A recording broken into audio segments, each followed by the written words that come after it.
In this video, we'll take a look at all the individuals who were executed in the United States during the month of July. On this occasion, only 2 executions took place, both in the state of Florida. We'll explore the crimes they were convicted for, their last meals, and the final words they spoke before death. Michael Bernard Bell, State, Florida. Michael Bernard Bell was born in November 1970. At the age of 23, in December 1993, he committed a brutal crime driven by revenge. It all began in June of that year when Theodore Wright killed Bell's younger brother, Lamar Bell. Authorities ruled the incident as self-defense, but for Michael, it was an unforgivable act. He spent the next 5 months carefully planning his retaliation. On December 8, 1993, Bell set his plan in motion. With help from his girlfriend, Erica Williams, he acquired an AK-47 assault rifle. The following night, he believed he saw Wright's yellow Plymouth parked outside the Moncrief Liquors and Lounge in Jacksonville.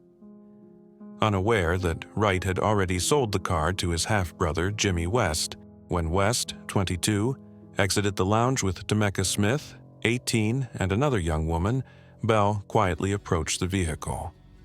Without saying a word, he opened fire, shooting West 12 times and Smith 4 times. The third passenger survived by ducking at the right moment. But Bell wasn't done. He also fired into the storefront, where about a dozen people were waiting to enter, and even at a nearby house where 3 children lived. West died at the scene, and Smith succumbed to her injuries en route to the hospital. Bell fled, but was arrested in September 1994. During his trial in March the following year, he claimed self-defense, saying he believed West was reaching for a weapon. However, the defense presented no evidence or witnesses to support his claim. The jury didn't believe him. He was found guilty of 2 counts of first-degree murder and sentenced to death. Later, Bell pleaded guilty to 3 additional murders. On September 25, 1989, he killed LaShawn Kewart and her 2-year-old son, Travis, during a car ride. He also confessed to killing his mother's boyfriend, Michael Johnson, on August 18, 1993, after an argument on the front porch of their home. For these additional murders, Bell received 3 concurrent 25-year sentences. On July 15, 2025, at the age of 54, Michael Bernard Bell was executed by lethal injection at Florida State Prison near Stark. The execution was carried out at 6:25 p.m. That morning, Bell woke up at 6:30 a.m. For his final meal, he chose an omelet with bacon, homemade hash browns, and orange juice. Strapped to the gurney with his arms extended, the execution team leader asked if he had any final words. Bell simply replied, "Thank you for not letting me spend the rest of my life in prison." The execution proceeded without incident. Bell remained alert, looking around the chamber as the lethal drugs entered his left arm. Within 2 minutes, he closed his eyes and stopped moving. Edward James Zakrzewski II, State, Florida.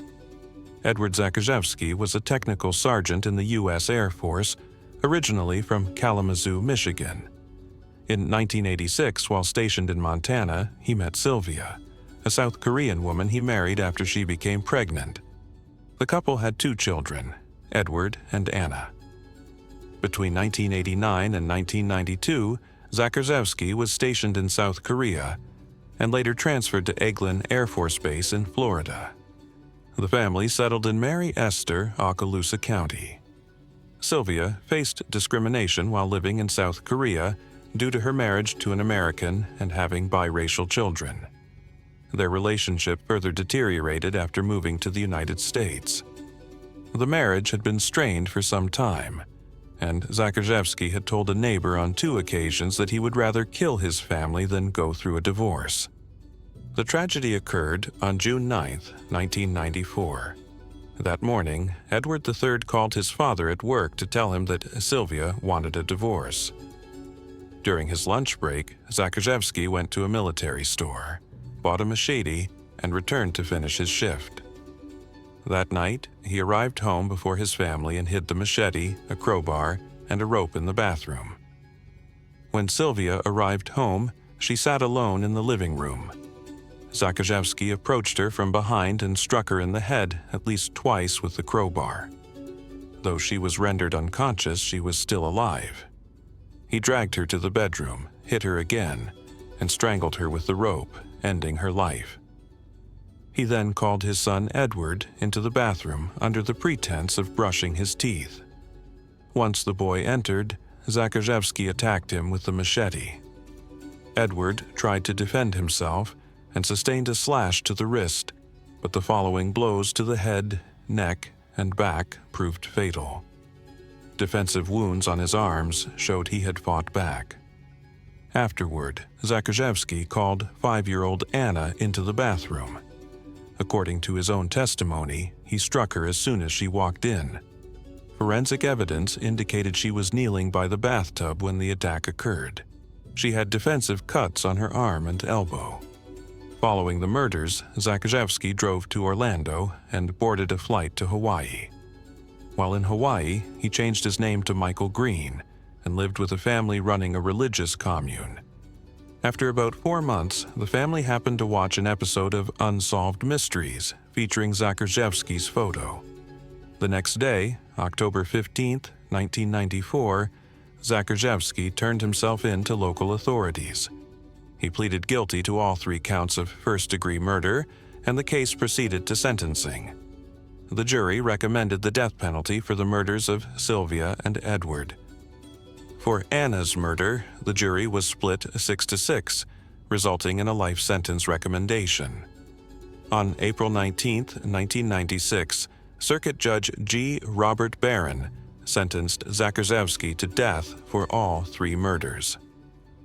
Edward Zakrzewski woke at 5 a.m. today, the day of his execution.